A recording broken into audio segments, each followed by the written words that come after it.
Hello everyone welcome back to my channel. अनि आज चाहिँ म यहाँनिर मुलाको अचार बनाउन गइरहेको छु र भिडियोलाई अन्तिमसम्म हेरेर कस्तो लाग्छ लाइक सेयर सब्सक्राइब सबै गरिदिनु होला।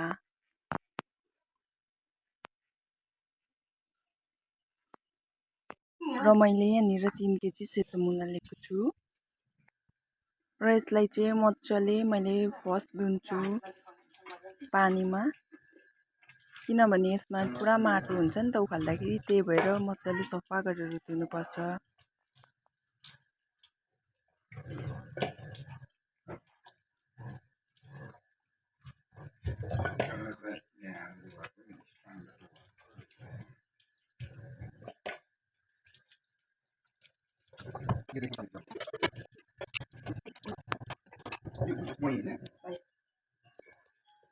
र धोइसकेपछि चाहिँ तपाईँहरूले तपाईँहरूको चोइसमा कस्तो कस्तो अब कत्रो कत्रो पिस पार्नुहुन्छ त्यो पार्न सक्नुहुन्छ। र मलाई चाहिँ लामो लामो काट्नु मन छ, लामो लामो मनपर्छ नि त, त्यही भएर चाहिँ मैले लामो लामो काट्दैछु यहाँनिर।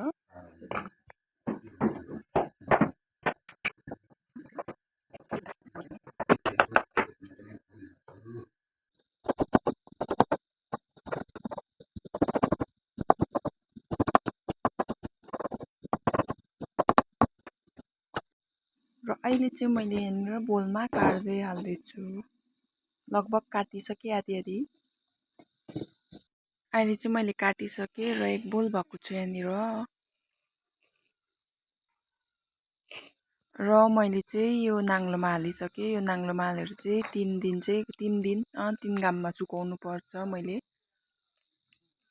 नाङ्लोमा चाहिँ यहाँनिर। र काट्दा काट्दा 8 पनि बजिसक्यो र घरमा एक्लै भयो, डर पनि लाग्दैछ। र अहिले चाहिँ 3 दिन बादमा मैले यहाँनिर चाहिँ बोलमा हालेको छु, सुकेर यस्तो भएको छ।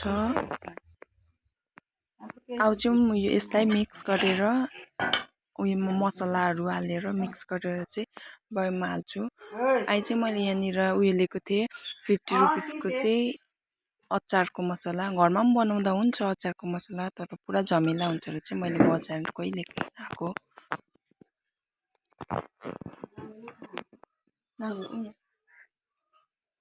झुम्रो दिनु त भने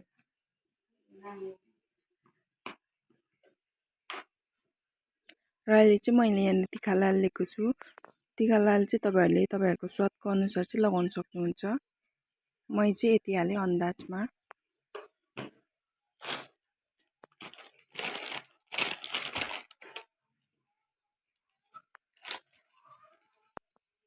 र तपाईँहरूले स्वाद अनुसारले नुन हाल्नु सक्नुहुन्छ।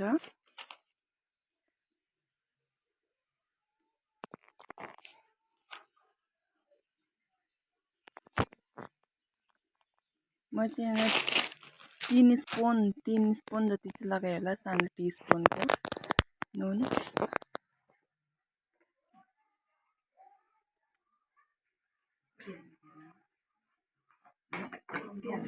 र मैले चाहिँ यहाँनिर रातो तेल लगाउँदैछु, मलाई नामै आउँदैन, यो मस्टर्ड ओइल होला। रातो तेल लगाउँदैछु मैले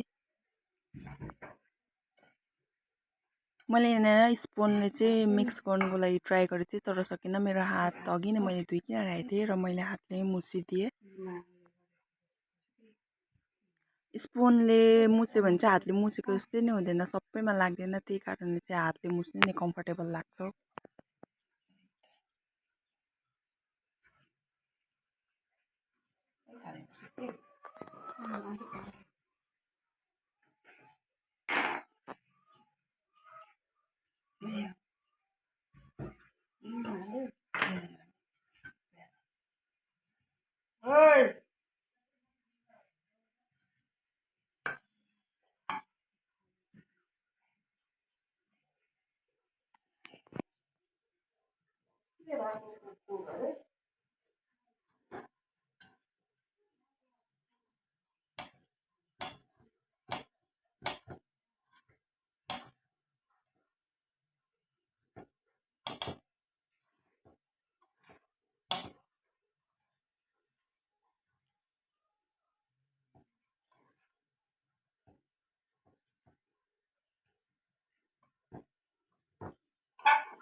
जर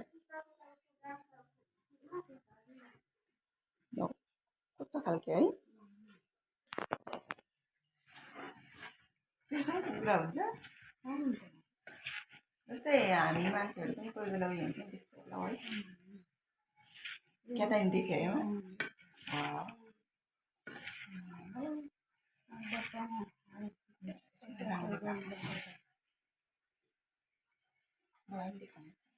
मैले चाहिँ फर्स्ट टाइम बनाएको हो नि त मुलाको अचार त्यही भएर चाहिँ एक्साइटेड भएर खुसी भएर त्यहाँनिर हाँस्दै मुछिरहेको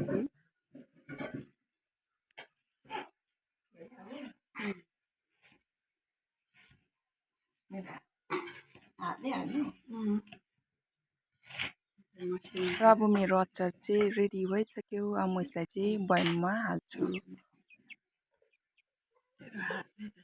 हल्का हल्का हल्का प्रेस गर्दै हालेको छु मैले बेसी प्रेस गर्नु पनि हुँदैन हल्का हल्का मात्रै हाल्छु